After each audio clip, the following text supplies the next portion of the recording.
You're listening to the Zandbergen Report, where wealth strategies and investment wisdom collide with Bart Zandbergen, your distinguished host and certified financial planner. Welcome to the Zandbergen Report, a showcase for wealth strategies and investment wisdom that's essential for our evolving world. I'm your host, Bart Zandbergen. Paul, it seems like it was just yesterday that I've seen you. How are you? Just yesterday. Well, I'll tell you what, it's a small world. We're talking about some of your friends were in here last week, and you're going to be a guest on another show. We're just not going to get rid of you anymore here. No, it's the Bart tribe, I guess. I think it is. And you must have a big tribe, because everywhere I go, I tell people about, hey, we got this new show, Bart Zandbergen. And they go, oh, Bart, I know Bart. I'm like, does everybody know Bart but me here? Well, I really enjoyed last week's show. I think that Q&A went really well. And love it. Yeah. Got a lot of response to it, and I hope we get more people writing in, because I think that's what these shows can do. Talk to the unspoken fears that we all have. You all give me these positive things, and I say, oh, yeah, I'm going to do that. And I'm saying, am I the only one not doing any of this stuff here? That's right. So we developed actually even a new email address for the show, and it's podcast@bartzandbergen.com. So listeners, if you have some questions either this week or the upcoming weeks, make sure you use that email. We'll be happy to get to And them. let's make sure we keep spelling Zandbergen, because we had somebody else last week say, how do we spell this show again? It's up on the screen and everywhere else, but we should always, whenever we mention that, we should spell that out too. All right, so I'll start with the hard one. Bart, B-A-R-T. Oh, you've heard this before. Okay. Z as in zebra, A-N-D, B as in boy, E-R-G-E-N.com. So also in studio today, I'm very happy and proud to have Dan Lively. He's both a CPA and a tax attorney. His firm is the Lively Law Group. Dan, welcome to the show. Thank you, Bart. Good to be here. Thank you, thank you. So Dan, before we get into it, you mind telling the listeners a little bit about yourself, your background? Sure. As you said, Bart, I'm both a CPA and a tax attorney. I'm also certified by the State Bar of California as a certified tax specialist. What makes that interesting is there's only about 400 of us in California, and we specify different tax issues for our clients. And I also teach at Whittier Law School. I've taught there for 5 or 6 years, and I've been the director of tax on the State Bar. All right, so classic underachiever. All right, Dan, well, thanks for sharing that.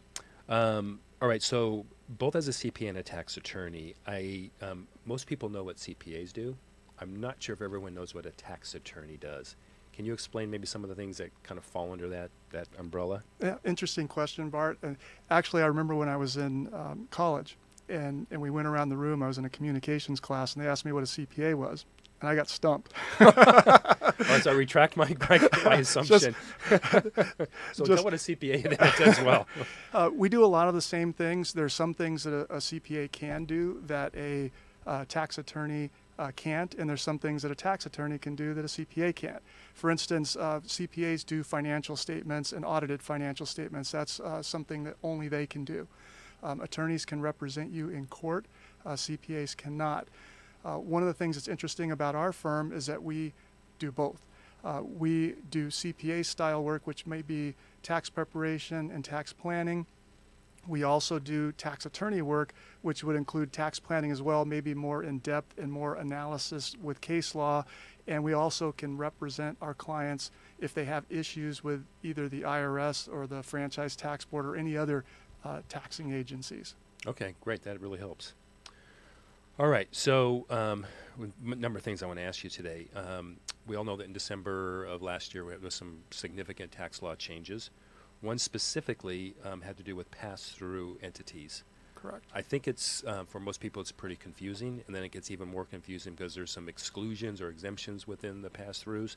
Can you try on the best of your knowledge explaining to people what that is and how that might apply to them? Correct. Just so that everybody knows, we had a new tax law that came into effect January 1st of 2018, and that's called H.R. 1.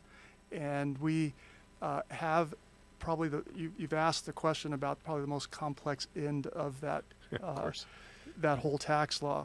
Some of the things that people are aware of right now would be, for instance, the limitation on the SALT deduction, which really affects us here in California. That's the state and local income taxes, and that would include our property taxes, our state taxes, SDI, things that we're normally used to deducting here. And for high wage earners or people that own substantial amounts of property, that is limited to $10,000 now. What people may not understand is that's also not limiting if you have rental property or your business. We also have limitations on our interest now, where they capped it at $750,000 rather than the $1 million that we previously had, and we also do not have the second home mortgage that's deductible anymore. But more specifically to your question with this deduction for the pass-through entities, one of the things that happened with the new tax act was that they reduced corporate tax rates down to 21%. And to try and equalize corporations with pass-through entities, Congress came up with, let's give a 20% deduction to pass-through entities so that we can pass that income on to their Form 1040s, where they normally get taxed on that at their individual income tax rates. But now we're going to give them this 20% deduction that equalizes it more with corporations. And as you stated, there are some confusions with this, partly because there are limitations and hurdles that we have to cross in order to get that 20%. There are two specific hurdles that we have to be aware of. The first one is this hurdle with specified service businesses.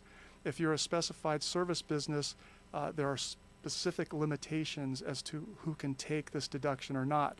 And interestingly enough, Congress carved out architects and engineers, which means they aren't subject to this exclusion. But if you're a doctor, a lawyer, stockbroker, financial planner, any kind of consultant, service type professional, this is something that you have to be concerned about.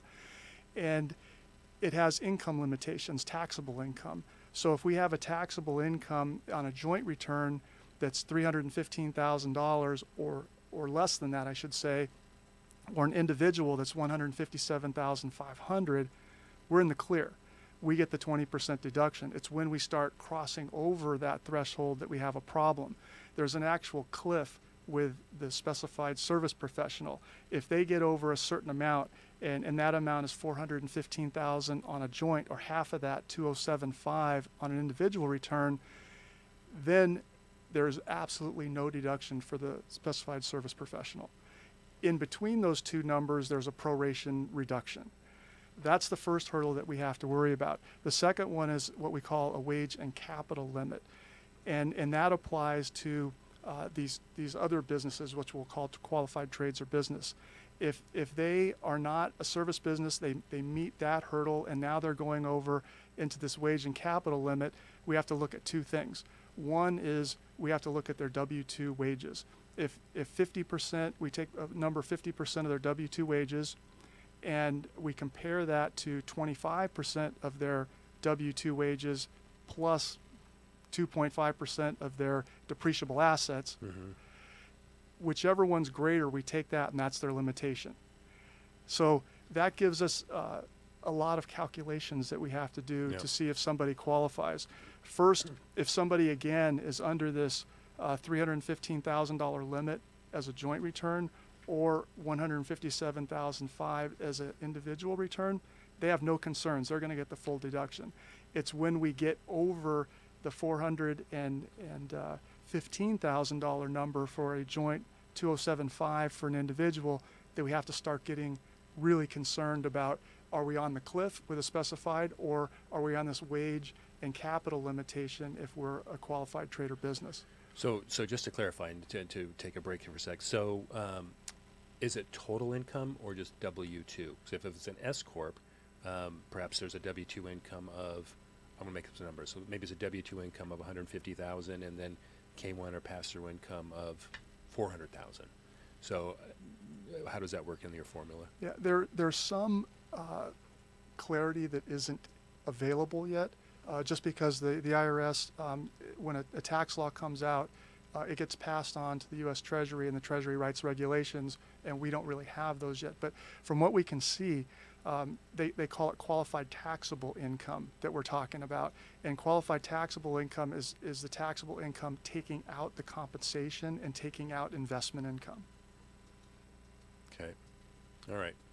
So still some clarity to take place, but it sounds like there is at least some guidelines. Yeah, I think one of the things that we can garner from this is that most businesses that are operating as Schedule C businesses should consider forming either an S corporation or an LLC or a partnership, to make sure they can take advantage of this. And the reason I say that is because we have this wage and capital limitation. Typically, if you have a Schedule C, especially for a sole proprietorship, you may not have wages.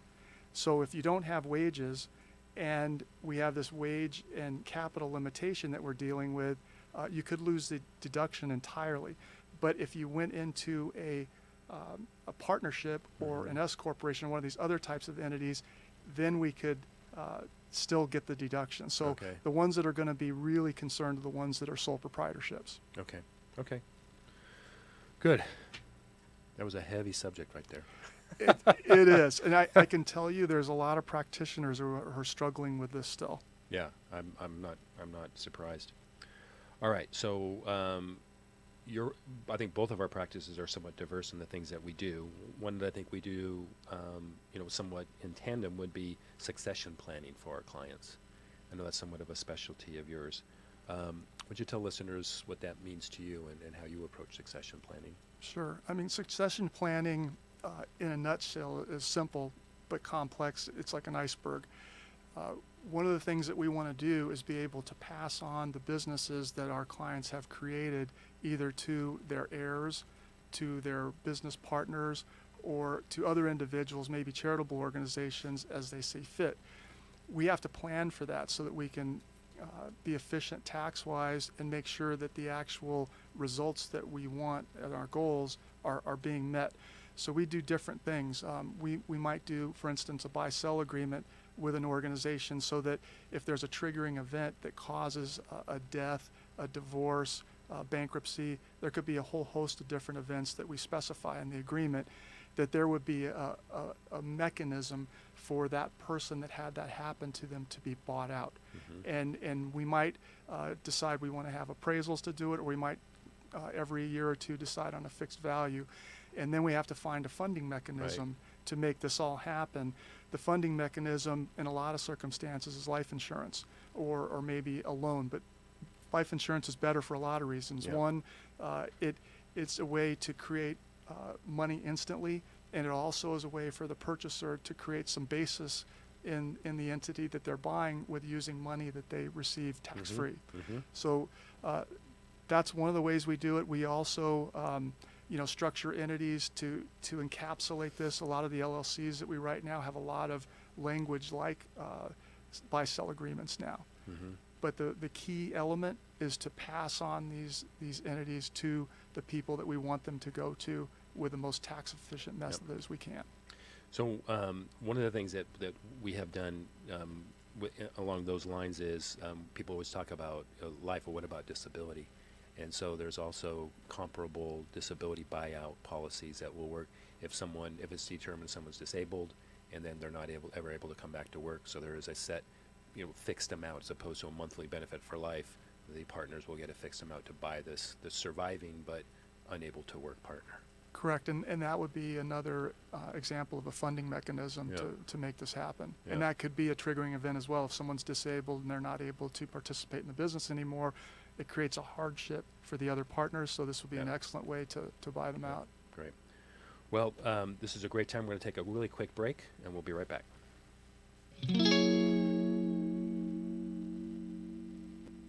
Imagine what it would feel like to lose everything. Your job, your home, your family, your dignity. This has happened to thousands of the men, women, veterans, and young adults we serve at Working Wardrobes. What do we do to help? We provide career development services, life skills workshops, job skills training. We provide the perfect interview outfit, and we get clients placed in jobs. Call Working Wardrobes, 714-210-2460. Donate, volunteer, invest, hire. When you use the Premier Rewards Gold Card from American Express, the rewards points can keep on multiplying. Buy 3 with triple points on airfare. Buy 2 with double points on gas and groceries. And a single point for pretty much every other dollar you spend on the card. Then, start choosing from over 1 million rewards to redeem all those points. Apply today and the annual fee for the first year is on us. Call 1-800-AXP-GOLD or visit AXPGold.com. The annual fee for the card is $175. See terms, conditions, and restrictions at AXPGold.com. All right, back to Bart and his guest. I love how you perfectly triggered that commercial right before you talked about triggering events. Right after, yeah. Oh, Paul, you're so clever. All right, so moving on to another subject, but still within the realm of our topic today.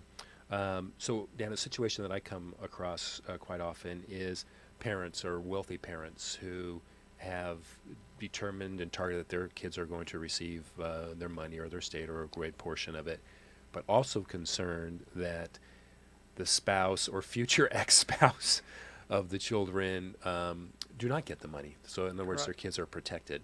I know you do a lot of work in this area, so I want you to share about that. Yeah, actually, the state bar did a survey to determine one of the biggest concerns or the top couple of concerns that people had, and that question was number one. Number one. Number wow. one. Okay. So we get it quite a bit when families come in for estate planning and they want to leave their wealth to their children. One of the big concerns that they have is, if I leave this to my son or daughter, how do I prevent the spouse that they're either currently married to or may be married to in the future from leaving with these assets? And we do planning related to that. Sometimes what we'll do is we actually put requirements into the trust that makes the child, for instance, maybe do a prenuptial agreement that keeps these assets earmarked as separate property assets. And that's the key element to this question, is how do we keep something that's separate property without having it somehow transmute into being community property? Because if it's community property, it's something that in a divorce situation would be required to be shared with the wife, depending on how long they've been married. Especially in California, if we're married for over 10 years, then it's 50-50 at that point, and we have support issues for life.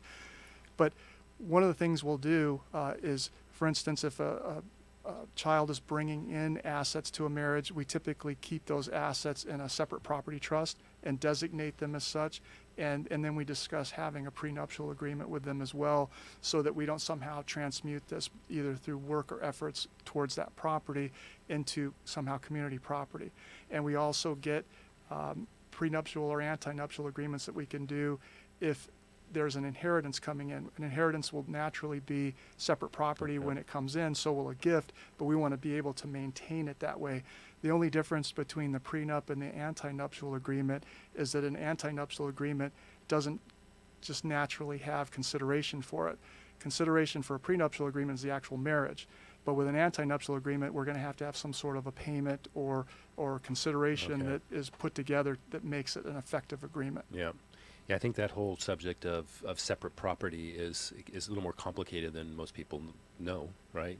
Absolutely. And some of the complications that come into it are maybe you have a couple that didn't even start with their lives in a community property state. Maybe they started in a state that was a separate property state, or maybe they were in a different state that had community property that treats community property differently. So one of the things that we do when we're doing this premarital planning, or this planning to determine what we do with assets to keep them separately, is we have to determine what they are. You know, is it separate property? Is what we call quasi-community property that maybe wasn't community property originally, but somehow California treats it such, or it's actually community property. And then once we know the 3 different classifications of the property, then we can start working with it to see what we want to maintain and how we want to use that property going forward. Yeah, it's so complicated. I'd highly recommend someone reach out to you or someone like you to get that help with that if that's an issue that they're going to run into. Absolutely. It isn't something you want to do on your own. And in fact, to have something that's valid, you typically have to have both spouses have counsel, and they have to be different. I could represent one of the spouses, but somebody else will have to represent the other one. Okay, gotcha. All right, so another area that we do somewhat in common is in the area of divorce. In addition to a CFP, I'm also a CDFA, Certified Divorce Financial Analyst, and I know you do some divorce planning work also, or more pre-divorce planning, correct? Both. I do pre-divorce planning, and I also do post-divorce planning. I've functioned as an expert witness in numerous family law cases and divorces. Yeah. Okay, good to know. All right, we got time for one more, and this one is very timely. This actually came up just today, Dan. I had a client situation come up, and I'm going to make a long story short. So I know you know a little bit about annuities. So a client in the year 2000, before she was my client, She had an annuity for before then even, and she was going to do a 1035 exchange, which is what we know is you're going to transfer the cash value from one product to another, and forego the taxes like you would a 1031 exchange with real estate. So unbeknownst to her, unbeknownst to anyone until what we just found out today, the original annuity was qualified, meaning it was pre-tax like an IRA. The new annuity was non-qualified. Nothing was triggered then, nothing that we're aware of. Fast forward now 16 years, because the event happened in 2016. She became my client sometime around 2010. She had, the annuity had changed hands a few times, changed carriers, which often happens. One carrier buys another. It's what's known as a variable annuity, so it's basically stock market or mutual fund exposure. Upon review, year after year, I realized that this annuity was not making any money. Matter of fact, she was actually losing money in an annuity in a market that was gaining money at the time. So my recommendation at the time was, look, you have your basis, you're at a loss, so you're below basis. There's nothing that prevents you from taking the money out of a non-qualified annuity. Taking the money out, let's put it in your trust account. Let's manage it at a less expensive ratio, and try to get you some growth. Great. That was 2016. It's now 2018. She got a notification last week from the IRS saying that she, it was a $69,000 annuity, that she owes taxes on a $69,000 annuity withdrawal. We scratched her head. This is a non-qualified. This was below basis. What's going on?